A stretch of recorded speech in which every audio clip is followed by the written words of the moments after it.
The beauty of the Nikki Haley for President campaign is that it's a national Rorschach blot. If you have any interest at all in the condition of the United States or its future, obviously you are passionately, by definition, opposed to Nikki Haley becoming president because she has no interest in the United States or its future. But if you are completely bought in to the class of people who currently run the country and who are running it into the ground, then you're all in on Nikki Haley because she's, in effect, your puppet. So it's really interesting to see people's reaction to this campaign. And most telling of all, pretty much every permanent fixture in Washington is either supportive of Nikki Haley or isn't saying anything about it. And that brings us to our next guest. He is Senator Rand Paul of Kentucky. And as he assessed the presidential race, his reaction was the following. This is a paraphrase, but it's basically what he said. He said, I'm not exactly sure who I'm for. I know very well who I'm against. I'm against Nikki Haley. So against Nikki Haley that, on principle, not personal, that he announced a new movement called Never Nikki. Here it is. So I'm announcing this morning that I'm Never Nikki. And if you go to nevernikki.net, you can let her know that you're not a supporter either. I don't think any informed or knowledgeable libertarian or conservative should support Nikki Haley. I've seen her attitude towards our interventions overseas. I've seen her involvement in the military-industrial complex, $8 million being paid to become part of the team. But I've also seen her indicate that she thinks you should be registered to use the internet, that people posting ideas anonymously.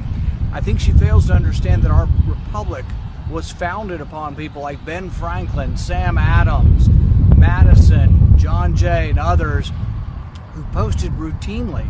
For fear of the government, they posted routinely anonymously.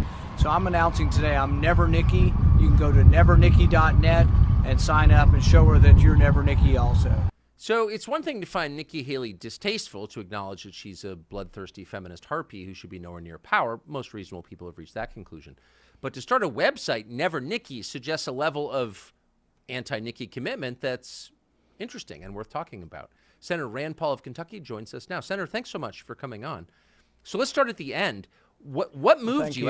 I don't think you're being paid to do this. You're not getting extra points. You're already a U.S. Senator. Why were you so inflamed by her campaign that you built this website? Well, nobody ever accused me of going halfway into anything. Fair. And it gets to me at a very basic level. It gets to me when I see people who I think care more about the borders of Ukraine than they care about our own southern border. And I see these people every day because they're the entire Democrat caucus up here, but they're half of my caucus. Half of my Republican caucus is, as we speak, ready to sell out, and they're ready to sell out fake border reform in exchange for what they really want, which is to send more of your tax dollars to Ukraine.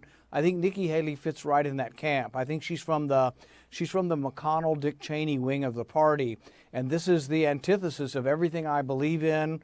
I've spent a few years trying to promote the ideas of liberty.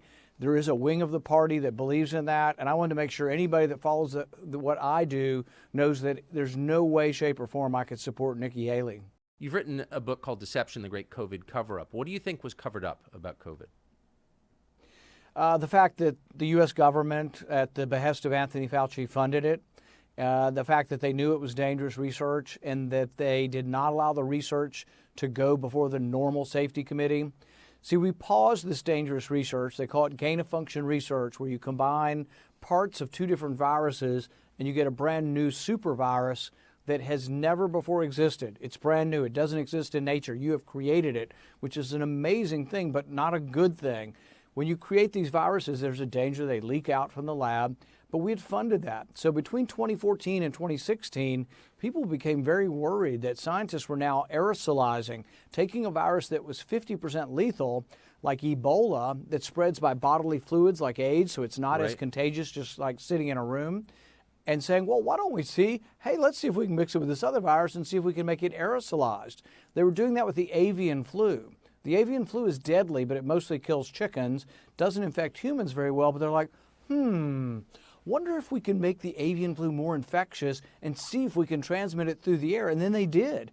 They did 8 targeted mutations. And so people freaked out. The whole scientific world did around 2012. 2014 to 16, they banned it. But during this period of time, Anthony Fauci continued to give exemptions to it. But here's the curious thing. The research in Wuhan is going on during this time. We've been funding research in China for a long time, but we keep funding it during the ban. But we can't find records of how they got the exemption. We know it had to go through Anthony Fauci. He says approved all of this research. We can't find it. They won't give us the deliberations. They also set up a committee in 2017. They secretly reopened the door. No more ban, but there was a new committee, a pandemic safety committee that was supposed to review this. There's no way this research shouldn't have gone before the committee. And it didn't go before the committee. All of a sudden, it just, boom, it was getting done. So for 3 years, I've been asking, I want to see the deliberations that happened at the NIH. None of this is classified. It's just science research. It's now 5 years old. I want to see deliberations on how you made and who made the decision to fund the research in China. But I still can't get it. So there's an elaborate cover-up. So I became intrigued in this. The first year, 2020, I was skeptical of Fauci. I told him he was stupid to close the schools. I opposed him on everything from the beginning. I opposed the lockdowns. I opposed the bailouts. I was the only one on the Senate floor. I went back after I recovered from COVID and said no loudly. It was a voice vote. I was the only no on all that stupid stuff where people stole hundreds of billions of dollars. Dead people got $1 billion of COVID money. I was the only no on the Senate floor. But as I was opposing this, I became intrigued as the 6 months to a year went on. I was like, wow, I read this article by Nicholas Wade on Medium.com. Yes. Once again, he was banned from everything. He used to be a New York Times writer, banned everywhere. I read this like 25-page story, and I'm like, oh my God, they created this in a lab. And I began investigating this and became intrigued by it. But then what really got me to write the book was I saw this exchange of emails between Anthony Fauci on January 31st, feeding into February 1st of 2020. They start about 5 or 6 o'clock in the afternoon, and it's a crescendo. And as you read something, even if it's not stated in words, you can feel the tension build. You can feel his fear build, and you can see his heart clenching up like this. The last email's at 3 in the morning. And at 3 in the morning, he emails a guy named Bob Cadillac. I didn't know who Bob Cadillac was. Other people knew him, but I didn't know who he was. And then, Bob, I'm sending this article here, sort of in the middle ground, but it was an article basically saying, nothing to see here. This came from Nature, not the lab. At 3 in the morning. He can't sleep at 3 in the morning. About a year later, we're now 2 years into this, I meet Bob Cadillac, and he was working for the Senate committee, the Republicans, doing a report on the origins of the virus. And I said, Bob, why did you get that email? And he says, well, I was in charge of the safety committee, the pandemic committee that should have reviewed the Wuhan.